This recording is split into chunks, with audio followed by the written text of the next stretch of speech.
It seemed to me like Tinder is the combination of like meeting a woman and getting you new eyeglasses. It's just better or worse, better or worse, better or worse, better or worse.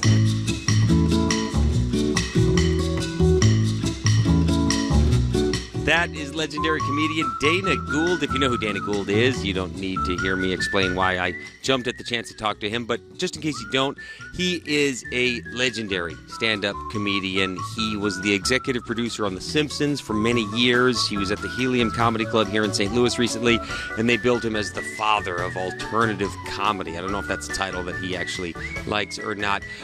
He is an incredibly funny dude. He has a very popular podcast. It's called The Dana Gould Hour. And it's not only funny, but he's a very thoughtful sort of guy. He has a lot of ideas on fame and comedy and folklore, and just really somebody I'm very, very into, and very generous with his time. So I caught up with him when he was in town.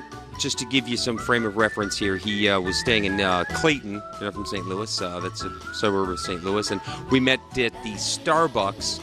And because of all the ambient noise and so forth, so generous with his time, we walked outside and we recorded this interview right outside, literally pretty much on the steps of the St. Louis County Police headquarters, where a lot of the Ferguson drama played out. Dana found that very interesting. And so generous with his time. He's got a new show on the IFC channel called Stand Against Evil. He's the creator, the writer. It's a horror comedy. Haven't quite gotten to that show myself. You'll hear in this interview I admit my shame that I haven't been up on Stand Against Evil. But we talk about Vincent Price. We talk about being starstruck. We talk about life and death, all kinds of stuff. He's a very interesting dude, very funny dude.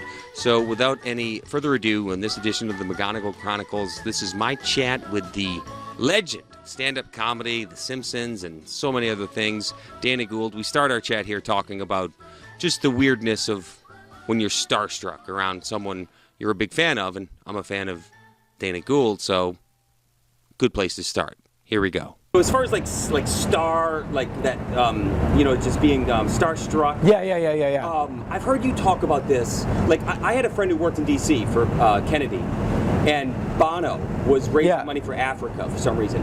And my friend Jay just happened to be on an elevator all of a sudden with Bono. Yeah. And he said the first thing that came, he just said, "I'm sorry." He just said, "I'm sorry." He didn't even know why. Yeah. But that was, Yeah. Didn't you tell the story about McCartney? I stood next to talk to Paul McCartney, and it was the story is Andy Paley, who's a Boston guy, musician. Sure, yeah. Met McCartney, and just said to him like, "I'm really nervous talking to you," and McCartney said, "I get like that when I talk to the Everly Brothers. Give it 15 minutes and it'll go away." Wow. And have you found that to be, you must be Well, I can't talk about this because it's not official yet, but I'm working with Mel Brooks now on, and it's not official yet, so I can't say anything about it. But it's like, I have these weird meetings with Mel Brooks. It's the same thing. Oh my God! It's like, how can you have a working relationship with someone that and you're saying, you find yourself going, "Where's Mel? Is he coming? Yeah. Is he gonna?" That is bizarre. Yeah. Did you at all, Dana, get hip to this whole Missing Richard Simmons podcast? I just now have become hip to it. Yes, I have met Mr. Simmons. Really? I did a benefit with him 2 years ago.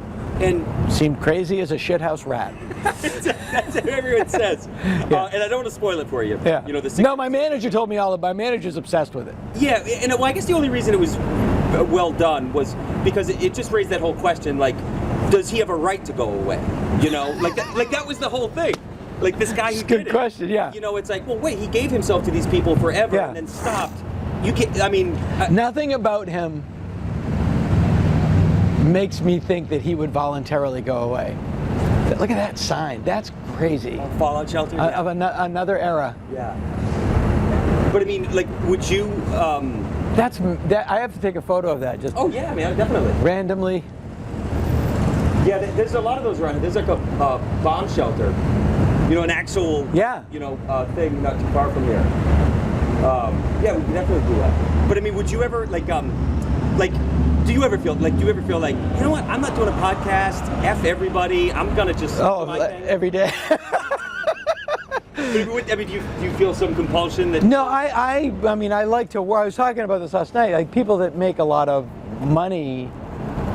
Why do they keep working? It's like because they have to work. The money's a side thing of it. It's just like you work because you need to work. I don't see myself ever wanting to just quit. Right. I always have to be doing something. Right. It'd be nice to be a little. I would love to. It's great to be able to just do what you want to do. Right. But no, the creative people like to create, and the money is just a side. Right. I don't think there's. Again, this is between you and me and the apple tree. I've known Judd Apatow since he started out. I got Judd his first job. Right, because he started out as a stand-up, right? Yeah, and I introduced him to Ben Stiller, and then 4 weeks later, he was my boss on the Ben Stiller show. It's like, wait, you guys didn't even know each other last month. I introduced you. Right. But there's one thing, Judd. There's one thing about money I have that Judd will never have, and that's enough. Right. I'm fine. Right. But Judd has to have. Why just $6 million? Why not 8? Right. It's like, nah, that's fine. Yeah. It's just that rapacious. Yeah. No, I don't think he's. Carl Reiner's. I know all these people now because of Mel. Carl Reiner. Right. Carl Reiner's new book is called "Too Busy to Die." Right. And that's my theory. You have to stay engaged and stay. And for me, it's great because I thought when I went on The Simpsons that my sort of stand-up career and my public career was over, and I was just going to lead this quiet life as a TV writer. And then I realized that I didn't want that, but I didn't think I could get it back, and I did. So I feel pretty good about it. Yeah. I love the story you tell about when you cut out for the day and they read you the riot act. Yeah, as well they should. Right. To me, it's like really? Like Dana Gould could get yelled at? Oh yeah. That's Hollywood. He's famous. He's a comedian. Yeah. That's they do their own. He makes his own rules. Yeah. Like I can't believe, by the way, that you are telling me you've had 4 hours sleep. You're on a worse deadline than a college kid. Yeah. And you have 2 shows tonight. I have 2 shows tonight. Yeah. And then I have to get those scripts off. I'm doing stuff on other scripts, and I have to write the middle piece for the next podcast because I have to record that when I come home on Sunday. I have to I land on Sunday, I pick up our ski rental equipment, go home, record and post all the stuff for the next podcast. That'll take about 2 hours. Pack, wake up Monday morning, me and my daughters are going skiing for 3 days because they're on spring break. Then I'm driving them back, dropping them off at their mom's, going straight to the airport, flying to Phoenix to do Tempe, Arizona next weekend. Come back Sunday, meet my friends who are visiting, take them to Disneyland Monday. Tuesday I fly to New York, do the upfronts for New York, fly back on Thursday. Friday morning I get in Planet of the Apes makeup because I'm introducing Planet of the Apes at the TCM Film Festival as Dr. Zayas. And I finally get to breathe on Sunday, April 9th. That is insane. Or Monday, April 9th, yeah. That is insane. No, that is excessive. Right. But you know what I'm saying? I mean, I thought... And while I'm doing all that traveling, I'm writing another script. That is bananas. Yeah, it's bananas. But, so how do you do it? How do you... it's I just do it. I mean, it's because the idea of having nothing to do is terrifying to me. Dana, that is unreal, man. I didn't know you. I knew you were prolific, but that's ridiculous. No, that's crazy. But I do believe the more engaged and the busier you are, you don't have time to get old. Yeah, that's true. Yeah. Yeah, and I kind of, it's on a lower, smaller scale, but Yeah, you have to do the same thing. Yeah. You just got to keep creating. Yeah, absolutely. Paul McCartney still gets up and he's writing songs. Yeah. All the people that I love, you keep working because that's what keeps you going. Yeah. Yeah. Unbelievable. And I've heard you talk about being a dad, and I totally relate to this. That other women, when you read your daughters at a pool or whatever, you're just a shape. You're like a blurry. I'm the invisible blob at the end of the dog leash when I go hiking. Exactly. Yeah. Yeah. I would like to. It's a and I'm single now, which is sure. Yep. Bizarre because I had a very long marriage, and then I went right out of my marriage into another relationship. And this is the first time in a long time I've just been single. Yeah. And, well, no. And people are like, "You're going to be on Tinder. You're going to be on every app." I'm not on any of the. One, I right now I don't have time. But two, I can't. I can't imagine it. It's just like, I saw Tinder on someone's phone. I've never been on a dating app, but it seemed to me like Tinder is the combination of like meeting a woman and getting you new eyeglasses. It's just better or worse, better or worse, better or worse, better or worse. I know. It is bizarre. And yeah. I mean, and if I'm out of line. No, that's all right. Go screw. Pal. Go screw. That with the podcast, you're accessible in a way that almost like you're a radio host or yeah. No, that's exactly what it is. Yeah, people feel like they know you. Yeah. You know, and to your credit, I mean, you've been open about stuff. With your marriage. You know, I mean, is that weird or is that? Well, I'm open about my part of it. I'm not open about my wife's part of it because she has a right to her privacy. No, I mean in a very tasteful. Yeah, which is unusual for a podcast. No, I mean, I guess I get a lot of. You get a lot of like last night. A woman came to the show last night who listens to my podcast. She drove 2.5 hours to the show by herself. Sat in the front row, and I do this enough that I can see somebody sitting in the front by themselves. They're there to see me, and so after the show, I talked to her, like, thank you for coming to the show, and I asked her name, and and then I found out she drove 2.5 hours, and it was crazy. So I actually said, like, we went out for a drink after, just like, oh my God, dude, just like because clearly this is a thing for her, like not a romantic thing, but like she really wanted to see me. You made her freaking yeah, and then she went home. Yeah, exactly. Yeah. But yeah, I think that you do reach people on an intimate level. Like Elvis Costello. 90% of the music I listen to is Elvis Costello. No, I heard you. Yeah. He's one of the ones you. Total. Blow your first attempt, but then had a second chance. Yeah, that's exactly right. That's exactly right. Oh, you really do listen to the podcast. Right. Yeah, I completely destroyed myself on the first attempt. But like when I met him, it's weird because I know so much more about him. Right.